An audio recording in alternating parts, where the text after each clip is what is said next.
आज हम मुख्तलिफ़ किस्म के वजाइनल इन्फेक्शंस की बात करेंगे। इनमें बहुत सी इकसाम हो सकती हैं, जैसे बैक्टीरियल हो सकता है, फंगल हो सकता है, पैरासिटिकल हो सकता है, या फिर किसी भी एलर्जेंस की वजह से या फॉरेन बॉडी की वजह से इन्फेक्शंस हो सकते हैं। सबसे पहले आप जब किसी भी इन्फेक्शन की बात करते हैं तो डॉक्टर आपसे डिटेल में हिस्ट्री लेंगे और आपसे उसकी जो है स्पेसिफिक फ़ीचर्स पूछेंगे।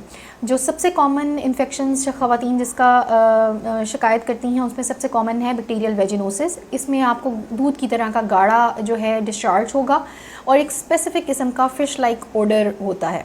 इसमें हमारे पास ओवर द काउंटर्स ट्रीटमेंट के लिए मेडिकेशंस अवेलेबल हैं, जिसमें मेट्रोनिडाज़ोल है, क्लिंडामाइसिन वगैरह अवेलेबल है और वो आप इस्तेमाल करें तो उससे बेहतरी आ सकती है। सेकंड जो मोस्ट कॉमन इन्फेक्शंस हैं वो हैं फंगल इन्फेक्शंस, जिन्हें कैंडिडियासिस आम ज़ुबान में मेडिकल ज़ुबान में कहते हैं।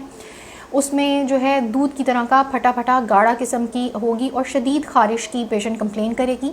इसके अंदर कोई बदबू वगैरह का अंसर शामिल नहीं होगा।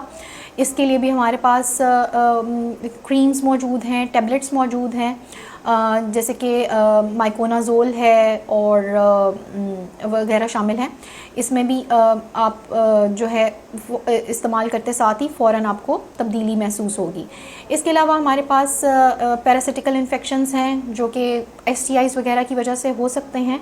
उसमें पेशेंट जो है झाग जैसी सब्ज़ रंग की रतूतों की शिकायत करती है, शदीद ख़ारिश होगी और जलन के साथ जो है पेशेंट हमारे कंप्लेन करेगी। उसमें भी हमारे पास ओरल मेडिकेशंस भी मौजूद हैं, जैसे मेट्रोनिडाज़ोल वगैरह। और इसमें हम एक जो ख़ास बात वो ये है कि इसमें हम पार्टनर की भी ट्रीटमेंट का ज़िक्र करेंगे।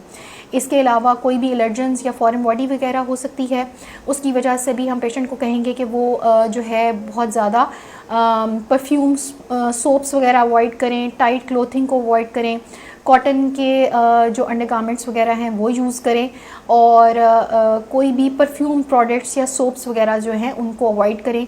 अपनी हाइजीन को बेहतर करें, एरिया को अपना ड्राई करें और इस तरह की जो बाकी चीज़ें हैं उनको करें तो वजाइनल इन्फेक्शन से काफ़ी हद तक बचा जा सकता है।